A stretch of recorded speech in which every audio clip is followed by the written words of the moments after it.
Hey everybody. So, I'm stuck in the house since Saturday, but the snowstorm that they were reporting hasn't arrived. Today is Tuesday. And so, guess what? I went to my RV and grabbed the SD card from the dash camera. And so I found this clip. The king tide.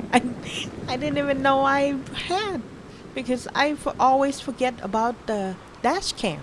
Look at this. Oh my god, amazing. So the dash, oh no. So the king tide at Cape Disappointment could go up the highest what? The highest one was 7.87 feet.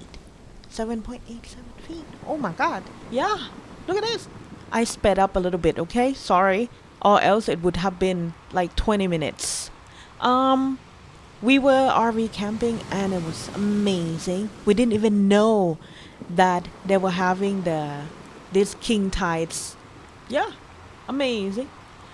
Okay. Um, I don't know what else.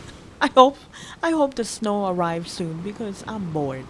I want to go hiking since Saturday, but the weather was terrible, so I just stay at home. Oh my gosh, beautiful. Okay, you guys have a good one. Take good care. Bye.